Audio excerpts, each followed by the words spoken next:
మీకోసం తెచ్చింది necklace Mela flat 9.99 VA తో నవంబర్ 29 నుండి డిసెంబర్ 7 వరకు హిల్స్ బ్రాంచ్ త్వరలో ప్రారంభం. నమస్తే రమ్మగారు. నమస్తే జయ. రమ్మగారు, మనం విక్రమార్కుడు భోజుడు వీళ్ళకి సంబంధించిన కథ చెప్పుకుంటా ఉన్నాం. భోజుడు ఒక్కొక్క మెట్టు ఎక్కుతూ ఉన్నాడు. అంటే అతనికి తెలుసు, అంటే విక్రమార్కుడు అంత సాహసికుడు కాడు, ధైర్యశాలి కాదు, ఏ విధంగానూ తగడు. కానీ కూడా ఎందుకు ఇలా ప్రయత్నం నిరంతరం చేస్తూనే ఉన్నాడు? తెలుసుకోవటానికి. విక్రమార్కుడు సంగతి ఎట్లా తెలుస్తుంది మరి?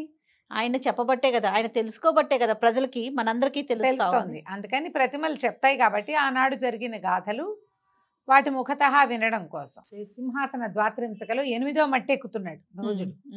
ఈయన పొద్దునే చక్కగా మంది మార్బలంతో తయారయ్యి పూజ గీజ ముగించుకొని మెట్టెక్కాడు. 7 మెట్లు ప్రశాంతంగా ఎక్కేశాడు. 8వ మెట్టు ఎక్కేసరికల్లా సౌందర్యవల్లి ఆ ప్రతిమ పేరు. ఆమె చేతులు చరుస్తూ చప్పట్లు కొడుతూ నవ్వింది. 7 చెప్పినా నువ్వు వినలేదు, మళ్ళీ వచ్చావు. ప్రత్యేకమైన వాడు. మనుషులందరిలాగానే ఆయనకి కూడా రాగద్వేషాలున్నాయి. ఇప్పుడు ఆయన మహానుభావుడు అంటే ప్రతి మహానుభావుడు అయితే మాత్రం ఆయనకి నొప్పి, ఇబ్బంది, సబ్బంది, ఏదో ఒక దాంట్లో లోభం, ఒకదానికి అప్పుడప్పుడు ఒక్కొక్కసారి ఎప్పుడైనా జీవితంలో వ్యసనపరత్వం అలాంటివి ఉన్నాయి. దాంట్లో నుంచి బయటపడాలి. మానవులందరికీ వస్తాయి. అరిషడ్వర్గం ప్రతి వాళ్ళకి ఉంటుంది. అవును. తనకు వచ్చిన సమస్యలో నుంచి బయటపడడం కూడా విక్రమార్కుడికి వచ్చినట్టుగా ఎవరికీ రాదు. నువ్వు ఆయనకి సాటైన వాడివి కాదంటే భోజుడు అన్నాడు, సరే ఏదైనా ఒక ప్రత్యేక విషయం చెప్పు ఈయన గురించి అంటే అప్పుడు విక్రమార్కుడి సంగతి చెప్తోంది. సౌందర్యవల్లి ప్రతిమ 8వ మెట్టు మీద ఉన్న ప్రతిమ చెప్పిన కథ. ఒకసారి భట్టి విక్రమార్కుడు ఇద్దరు బయలుదేరి వెళ్ళారు. మామూలుగా వీళ్ళు ఏటా వెళ్తారుగా. వెళ్ళినప్పుడు వింధ్యాటవి ప్రాంతంలో రాజపురం అనేటువంటి ఒక నగరానికి వెళ్ళారు. ఆ నగరంలో పెదకాంతయ్య, చినకాంతయ్య అని పేరుతోటి వ్యాపారస్తులుగా ఉన్నారు. అయితే ఆ ప్రాంతంలో అపరంజి అని ఒక అందాల రాశి అయిన ఒక వేశ్యా శిరోమణి ఒక ఆవిడ ఉండేది. ఆవిడ ఇతరత్ర వాళ్ళతో వీళ్ళతోటి కాకుండా ఒక బ్రాహ్మణ ఆయన్ని ప్రేమించి ఆయనతోటే పంచప్రాణాలుగా ఉండేది. వీధిలో ఉన్న వాళ్ళంతా అనేవాళ్ళు అపరంజి ప్రేమ మామూలుది కాదు, చాలా దైవికమైందని చెప్పుకునేవాళ్ళు. అనుకోకుండా ఏమైంది, ఒకనాడు ఆ బ్రాహ్మణ ఆయన కాలం దాపురించి మరణించాడు. ఏదో గట్టి దెబ్బ తగిలి మరణించేసరికల్లా ఆమె విపరీతమైన దుఃఖంతో ఈయన్ని బతకపోతే నేను కూడా బతకనని కాళికాలయానికి ఈయన ప్రేతాన్ని తీసుకుపోయి ఈయన్ని బతికించు, లేకపోతే నన్ను చంపేయని పరిపరి విధాలుగా ప్రార్థిస్తే అమ్మవారు అప్పట్లో ఈ కాళికాదేవి అందరికీ ప్రత్యక్షమై సమాధానం చెప్తూ ఉండేది చాలా మందికి. అంటే తీవ్రమైన భక్తున్న వాళ్ళకి కనపడేది. ఆమె ఏమందంటే, ఇప్పుడు కాదు, నీకు ఒక అవకాశం ఉంది. కొద్ది రోజుల్లో విక్రమార్కుడు ఈ ప్రాంతానికి వస్తాడు. నువ్వు అతన్ని ఆకట్టుకో. అతని వల్ల నీ భర్త బతికే మార్గం నీకు దొరుకుతుంది. ఈ ప్రేతాన్ని పాడు చేయకుండా ఉంచుకోమంది. ఈవిడేం చేసింది, ఈ బ్రాహ్మణ ఆయన్ని మోసుకుపోయింది ఇంటికి. ఈ నూనె వీటిలలో ఒక డబ్బాలు పెద్ద పెట్టెలో నూనె పోయించి అందులో ఈ ప్రేతాన్ని ఉంచుకుంది. ఆ కాలంలో ప్రేతం పాడవకుండా ఉండేందుకు మార్గాలు ఉండేవి వాళ్ళకి. కొన్ని రకాల రసాయనాలు, మందులు వాడి బాడీ ఉంచుకుంది. చూస్తోంది ఎప్పుడు ఈయన వస్తాడా అని. అదే ఊరికి మన పెదకాంతయ్య, చిన్నకాంతయ్య పేర్లతోటి విక్రమార్కుడు, భట్టి ఇద్దరు చేరారు. ఈవిడ ఏం చేసేది, విక్రమార్కుడు రావటం కోసం, నిజానికి ఆయన చనిపోయాడు, అంతకుముందు అలంకారం ఉండేది కాదు. ఎప్పుడైతే విక్రమార్కుడు వస్తాడని ఆయన అమ్మవారు చెప్పిందో ఈమె వాకిలి అవి చక్కగా అలంకరించి చాలా శుభ్రంగా ఉంచేది. అయితే వీళ్ళు ఏదో వ్యాపారానికి చేస్తున్నారు కదా, వజ్రాలు అవి వ్యాపారం చేసేటప్పుడు మా దగ్గర అవి ఉన్నాయి ఇవి ఉన్నాయని చెప్పడానికి ఊర్లో తిరిగేవాళ్ళు. ఒకనాడు ఈ వీధుల వెంబడి వెళ్ళారు. వెళ్తుంటే అన్ని ఇళ్ల కంటే ఈ ఇల్లు విలక్షణంగా ఉంది. ఇల్లు చాలా బాగుంది. బయట వాకిట్లో ఉన్న చెట్లు కానీ చిలుకలు కానీ ఆకర్షణీయంగా ఉన్నాయి. అయితే విక్రమార్కుడు అన్నాడు, ఈ ఇల్లు ఎంత బాగుంది, ఇల్లే ఇంత బాగుంటే ఇంట్లో ఉన్న వాళ్ళు ఎంత బాగుంటారో, వాళ్ళతోటి సాంగత్యం ఇంకెంత బాగుంటుందో అన్నాడు. అనేసరికి ఆ అపరంజి బయటకు వచ్చి చూస్తే ఈయన వ్యాపారస్తుల్లాగా బట్టలేసుకున్నా కూడా ఈయన మొహంలో ఒక ప్రత్యేకమైన క్షాత్ర తేజం కనపడింది. ఆవిడికి ఒక మెరుపు కొట్టినట్టు అయింది. బహుశా అమ్మవారు చెప్పిన విక్రమార్కుడు ఈయనే కాబోలని ఆయన్ని రండి లోపలికి దయచేయండి అని ఎవ్వరిని లోపలికి రానివ్వని అపరంజి విక్రమార్కుడిని విశేషంగా సేవించింది. ఆయనకి అమ్మాయి మీద విపరీతమైన ప్రీతి కలిగింది. రోజు వెళ్తూ ఉండేవాడు. అయితే ఏమైంది, ఒకరోజు భట్టికి చెప్పేట, అసలు భార్య సేవించినట్టు సేవిస్తుంది ఈ అమ్మాయి, వారాంగనగా లేదు అంటే భట్టి అన్నట అలాంటి విశేషం ఎందుకు ఉంటుంది? నేను ఇతరత్రా నేను వాకప్ చేశా, ఈ అమ్మాయి ఎవరితోటి ఇన్వాల్వ్ అయ్యే అమ్మాయి కాదు, మీతోటే ఇంత బాగా ఎందుకుంది, మీరు ఒక పని చేయండి, ఆమె తల వెంట్రుక ఒకటి పట్టుకురండి, ఆమెకి మీ మీద ఉన్నది నిజంగా ప్రేమ లేదో నేను చెప్తానన్నాడు. ఈయన సరే మర్నాడు వెళ్ళాడు. ఆ పూట పూటని సంగీతం పాడింది, డ్యాన్స్ చేసింది, ఆయన సంతోష పెట్టింది. తెల్లవారి వచ్చేస్తూ ఈయన మొహమాటంగా ఉంటే, ఏం కావాలి స్వామి, మీరు ఏమైనా అడగాలనుకుంటున్నారా అంటే, నీ వెంట్రుక ఒకటి కావాలంటే ఆవిడ జడ కత్తిరించి చేతిలో పెట్టింది. పెట్టేసరికి విక్రమార్క ఆశ్చర్యపోయాడు. ఈవిడ ఒక్క వెంట్రుక అడిగితే జడ కోసం కత్తిరించేసిందే, ఎవరైనా సొంత జడ కత్తిరించుకుంటారా? మరి ఆయన చాలా తన్మయుడైపోయాడు. అలాగే వ్యామోహపడతారు మగవాళ్ళు. ఈ జడ పుచ్చుకొచ్చి భట్టికి చూపించి, భట్టి 3 రోజులు సమయం ఇవ్వండి అన్నాడు. 3వ రోజు చెప్పాడు, ఈవిడ జుట్టు ఇచ్చింది కానీ ఆవిడకి మీ మీద ఏం ప్రేమ లేదండి, ఏదో పని మీద ఆవిడ మిమ్మల్ని సేవిస్తోంది అనేసరికి ఈయనకి చిరాకు వచ్చింది. అసలు ఆడవాళ్ళు తమ వెంట్రుక జుట్టు ఒక వెంట్రుక ఊడిపోతేనే టెన్షన్ పడిపోతారు, అలాంటిది జడ కోసం 3 కత్తిరించి చేతిలో పెట్టిందంటే సౌందర్యం పట్ల వ్యామోహం లేదే ఆవిడికి, నేనంటే ప్రీతే ఉంది. అయితే ఈయన భట్టి అన్నాడు, కాదండి ఓ పని చేయండి, ఈసారి ఆవిడ ముక్కు కోసం కత్తిరించి ఇవ్వమనండి, ముక్కు కోసి ముక్కు చేతిలో పెట్టమనండి చూద్దామన్నాడు. ఈయన మళ్ళీ 4 రోజుల పైక ఆ అమ్మాయిని అడిగాడు, నీ ముక్కు కోసం కత్తిరించిస్తావా నాకని. అట్లాగే అని చెప్పి ఆవిడ ఏం చేసింది, ఓ చాకు తీసుకొచ్చి తన ముక్కు కొస పట్టుకుని కత్తిరించి అంత మాంస ముక్కను ఆయన చేతిలో పెట్టింది. కాంతపేట ముక్కిడిగా ఎవరైనా ఉండాలనుకుంటారా, ఇంత పని చేస్తుందా? కాబట్టి ఈ అమ్మాయికి నేనంటే పంచప్రాణాలు అనుకున్నాడు విక్రమార్కుడు. అది చూసిన భట్టి, ఏమీ కాదు, ఈ పిల్లకి మీరంటే ప్రేమ లేదు, పాసం లేదు, దీనికి మీ పట్ల ఏదో అవసరం ఉంది మీ యందు, అది తప్ప రెండోది లేదు. పిచ్చి కోపం వచ్చేసింది. నువ్వు ఇలా చెప్తావు, నువ్వు దీన్ని నిరూపించాలి, నిరూపిస్తే అప్పటి సంగతి అప్పుడు చూద్దాం. ఒకవేళ నువ్వు నిరూపించలేకపోతే దీనికి ఎట్లా ముక్కు జుట్టు పోయినాయో నీకు కూడా అలాగే ముక్కు జుట్టు తీసేస్తాను నేను. నువ్వు పరాయి స్త్రీని, ఆ స్త్రీని అంత మాట అంటావా, ఆమె ఎంత ప్రాణంగా ఉంది నాతోటి అని గట్టిగా పోట్టాడాడు. ఈయన అన్నాడు, భట్టి ఓ పని చేద్దామండి, మన దగ్గర ఒక అద్భుతమైన మార్గం ఉంది, మాట్లాడకుండా ఉండండి అని చెప్పేసి ఏం చేశాడు, ఒక చెట్టు ఎక్కించి కూర్చోబెట్టాడు ఆయన్ని. చెట్టుకి యువతల ఒక చితి పేర్చి పెద్దగా ఏడవటం మొదలుపెట్టాడు. చితి ఎవరిదో శరీరం కాలుతున్న భావన వచ్చేలాగా ఉంది అక్కడ. ఊళ్ళో వాళ్ళందరూ అడిగారు, ఎవరు పోయారు అని అడిగితే, అయ్యో పెదకాంతయ్య ఉన్నాడు కదండి మా అన్నగారు, ఆయన అనుకోకుండా ఉదయమే కాలం చేశాడు, మా సాటి వాళ్ళు ఎవరు లేరు కాబట్టి నేను ఒక్కడనే ఈ పని చేస్తున్నానండి అని లబోదిబో ఏడవటం మొదలెట్టాడు. ఆ నోట ఈ నోట ఊళ్ళోకి వెళ్ళింది కబురు. ఊళ్ళోకి వెళ్ళటం ఏమిటి, ఆ పరంజికి తెలిసింది. ఆవిడ లబోదిబోమని ఏడ్చుకుంటూ పరిగెత్తుకొచ్చింది. వచ్చి నేను కూడా దూకుతా చచ్చిపోతాను.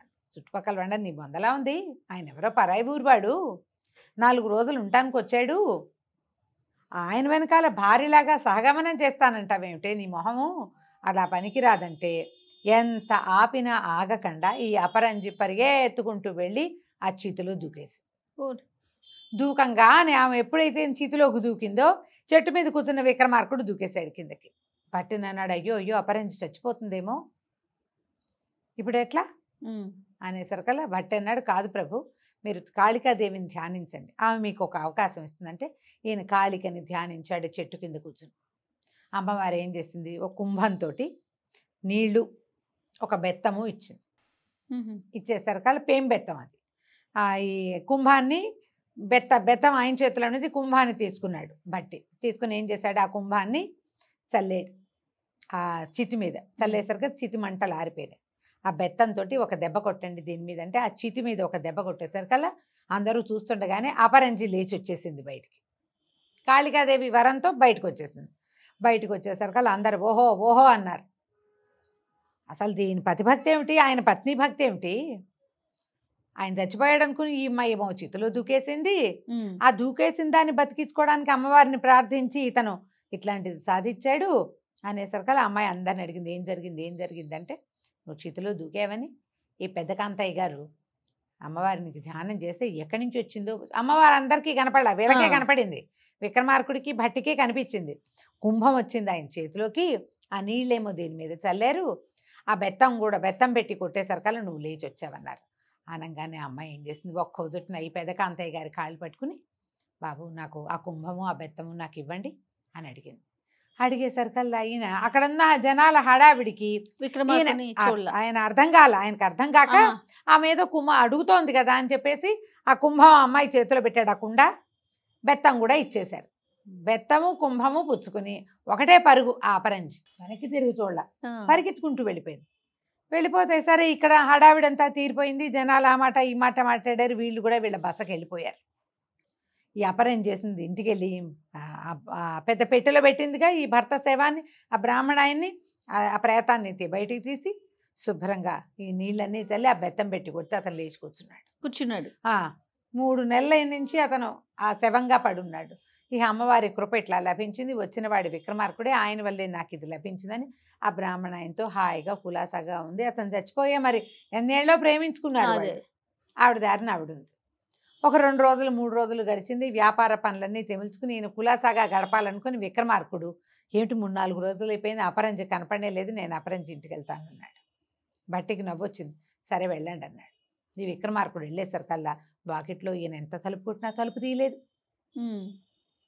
తలుపు తీయకపోయేసరికల్లా ఈయన ఆశ్చర్యపడి ఏమిటి తలుపు తీయట్లేదు, పెద్దగా కేకలు పెట్టాడు. అపరంజి నేను పెద్దకాంతాన్ని వచ్చాను, తలుపు తీయమంటే ఆవిడ బయటకు వచ్చి, ఎవరండి మీరు, ఏమిటి మీ గోల ఏమిటి, రాబోకండి, నాకు మన భర్త ఉన్నాడు అని గట్టిగా కేకలేసి. ఈయన తెల్లబోయాడు. నేనే కదా నీ భర్తని, నేను నీతోటి ఉన్నాను, నువ్వు నా కోసం చితిలో దూకావు, నేను నిన్ను బతికించాను అంటే ఆ బతికించి పెద్దరు ఉద్ధరించారు ఏమిటండి మీరు, నేను అసలు ఆ ప్రయత్నం చేసిందే వేరే పని మీద, ఈ పని అవ్వడం కోసమే కదా ముక్కు కూడా తెగొట్టుకున్నాను నేను అదే అన్నది. ఇంకేం చేస్తాడు ఈయన, ఎవరో 2-3 పని వాళ్ళు ఉంటే బరే ఈయన బయటికి చూసేయండి రాదు. విక్రమార్కుడు అయితే మాకేం లెక్క, వేరే ఊరు వాడు ఆయన. అక్కడి నుంచి అక్కడ ఉన్న 4-5 కలిసి ఆయన బయటికి చూసేశారు. నిర్ఘాంతపోయాడు, చాలా దిగులు పడిపోయాడు. బసకు వచ్చేసాడు. ఈ బట్టితో అన్నాడు, ఇక్కడి నుంచి వెళ్ళిపోదాం, నాకు ఇక్కడ ఉండబుద్ధి కావటం లేదు అని చెప్పి ఊరు బయలుదేరారు, ఇంకో చోటకి బయలుదేరారు. ఈ నడిచి వస్తూ ఉంటే ఏమైంది, రాజుగారు అన్నాడు విక్రమార్కుడు, ఎలాగైనా కులకాంతలే, వేశ్యాంగనలే, ఇదేదో ఆ అమ్మాయిని ఏదో ప్రేమించాను అనుకున్నాడు, అది నా కోసం చచ్చిపోయింది అనుకున్నా, దానికి నా మీద నాతో పని ఉంది అనేసరికల్లా అక్కడ ఒక పాము కుబుసం విడుస్తోంది. వీళ్ళు వెళ్ళే దారిలో ఆ కుబుసం విడిచి ఆకాశంలోకి ఎగిరిపోయింది, ఒక రకమైన నవ్వు శబ్దం చేస్తూ. ఈయన ఆశ్చర్యపోయాడు, ఇదేమిటి ఇలా ఉన్నది వింతగా, ఎందుకు ఇలా జరిగింది అనేసరికి, కులకాంతలైతే ఇలా చెయ్యరు, భార్యలైతే ఇట్లా మోసం చేయరు, ఈవిడ వేశ్యాంగన కాబట్టి ఇలా మోసం చేసింది. ఆ మాటలకి భూదేవికి కూడా నవ్వొచ్చిందనమాట. అలా ఉండదు, కాంత అనేది కులకాంత అయినా వేశ్యకాంత అయినా నమ్మకంగా ఉండాలని దానికి భావన ఉంటేనే అది సరిగ్గా ఉంటుంది, లేకపోతే లేదు. అమ్మవారి దగ్గరికి వెళ్ళారు. అక్కడ దేవాలయం ఉంది, కాళికాలయం. దండం పెట్టుకుని బట్టి అడిగాడు, ఇట్లా ఒక వింత చూసాం, పాము కుబుసం విడిచిపెట్టి ఆకాశంలోకి ఎగిరింది, ఇలా ఎందుకు జరిగిందంటే రాజు మాట్లాడిన మాటకి భూదేవికి నవ్వొచ్చింది, ఆమె అదిరేసరికి పాము పైకి వెళ్ళిపోయింది. అంత నవ్వొచ్చేది ఏంటంటే, ఈ రాజుగారికి మన విక్రమార్కుడికి హేలాకరంభ అనే ఒక భార్య ఉంది, ఆవిడ పటమహిషి. హేలాకరంభకి ఒక రాక్షసుడు ఆమె యొక్క ప్రేమికుడు, వాడు ఒక చిలక రూపంలో ఆమె దగ్గర ఉంటాడు. ఆమె రోజు దాని మెడలో ఒక గొలుసేస్తుంది, ఆ చిలకలాగా ఆ చిలక నుంచి రాక్షసుడిగా మారిపోతుంది. వీళ్ళు హాయిగా ఉంటారు, ఆ అమ్మాయి ఆయనతో గడుపుతుంది ఆ రాక్షసుడితోటి. అనేసరికి విక్రమార్కుడు నిర్ఘాంతపడి, ఏమిటి నా పట్టమహేషికి ఇలాంటిది ఉందా, నేను విక్రమార్కుడినయ్యి నా భార్యకి ఇలాంటి, విక్రమార్కుడి భార్య అయినా ఇంకోటి భార్య అయినా సరే అది మోసం చేయదలుచుకుంటే ఎవరినైనా మోసం చేస్తారు. మోసం చేయకూడదనే ఉద్దేశం ఉంటే బిచ్చగాడి భార్య కూడా అతన్ని అనుసరించే ఉంటుంది, అందులో కులకాంత ఇంకొక అంతా ఉండదు. ఈయన ఏం చేశాడు, వెంటనే ఆ రాక్షసుడు ఎవడో చూసి రావాలని ఆకాశగమనంతో భేతాళుడితో కలిసి భట్టి విక్రమార్కుడు ఇద్దరు తమ రాజ్యానికి వెళ్ళారు. అలా వెళ్ళేవాళ్ళు కాదు, మధ్యలో అదేండి ఏదో కొంతకాలం కొంత అత్యవసరం అయితే వెళ్ళి వెనక్కి వచ్చేసేయాలి. మరి వీళ్ళు 6 నెలలు బయట ఉండాలిగా లెక్క ప్రకారం. వెళ్ళేసరికల్లా ఆ హేలాకరంభ ఒక రాక్షసుడితోటి ప్రణయంలో ఈ వీళ్ళకి కనపడింది. ఈయన కేకలు పెట్టేసరికల్లా ఆ రాక్షసుడు రాణిగారిని వదిలిపెట్టి ఈయన మీద కలబడ్డాడు. అదొక చిలక రూపంలో ఉంటుందట, అక్కడ చిలక ఉంటుంది పగలల్లా, ఎవరికీ తెలీదు. ఆ మెడలో ఒక చిన్న నెక్లెస్ లాంటిది వేసి ఉంటుంది. ఆ దండ తీస్తేనే వాడు రాక్షసుడు అవుతాడు. ఓ లేకపోతే చిలక చిలకగానే ఉంటుంది. రాణిగారు ఆ చిలకని పుచ్చుకుని, పెంపుడు చిలకలు మన దగ్గర కూడా ఉంటాయి కదా పెట్స్, అవును అవును అట్లా. అప్పుడు ఈ రాక్షసుని ఎన్నిసార్లు కత్తితో నరికాడోట విక్రమార్కుడు. ఎన్నిసార్లు నరికినా మళ్ళీ బతుకుతున్నాడు వాడు. మెడ నరకడం బతకటం. అయితే భట్ట ఏం చేశాడంటే చప్పట్లు కొట్టి రాజుగారి దృష్టిని ఆకర్షించుకుని తల కాళ్ళ వైపుకి పడేయమని సైగ చేశాడు. ఆపోజిట్ డైరెక్షన్లో పడేయమని. ఈ మెడ నరికి తలకాయ నెత్తి కాళ్ళ వైపు పెట్టాడు. ఇక అతుక్కోలే. అంతకుముందు అతుక్కుపోయావు, మెడ నరకడం అతుక్కుపోవటం. ఇలా అయ్యాక ఆ హేళాకరంభని ఊళ్ళోంచి వెడలగొట్టేసి రాజు మళ్ళీ వింధ్యాటవి వైపుకి వెళ్ళిపోయాడు. వెళ్ళాక ఏమన్నాడంటే ఈ భట్టికి చెప్పాడు, ఇంకా కొద్ది కాలమే ఉంది, నేను ఒక్కడనే ఉంటాను ఇక్కడ, నువ్వు వెళ్ళి రాజ్యం సంభాళించు. ఎందుకంటే ఈ రాణిని ఇక్కడ ఇంత పని చేసాం, అవును, నేను వచ్చి మళ్ళీ వెనక్కి వెళ్ళా. రాజ్యంలో అందరూ ఎట్లా భావిస్తారు, రాణులంతా ఏం భయపడి వెదురుతున్నారు, నువ్వు ఆ అంతఃపురం వ్యవహారాలన్నీ సజావుగా చూసుకో, నేను మళ్ళీ వస్తాను. ఈ కొద్ది రోజులే కదా, ఒక నెల 2 నెలల బతుకుందో, నెల ఉందంతే, ఈ కొద్ది రోజులు నేను ఇక్కడ ఉంటాను, నువ్వు వెళ్ళిపోమన్నాడు. సరే భట్టి తన దారిని తను రాజ్యానికి వెళ్ళిపోయాడు. రాజు విక్రమార్కుడు వింధ్యాటవిలో ఉండిపోయాడు. అక్కడే కాలక్షేపం చేస్తాను, ఈ నెల 15 రోజులు ఇక్కడ ఉంటానన్నాడు. ఈ 15 రోజుల్లో విక్రమార్కుడితోటి ఏం జరిగిందో మనం తరువాయి భాగంలో తెలుసుకుందాం. రైట్ రమ్య గారు, నమస్తే. నమస్తే.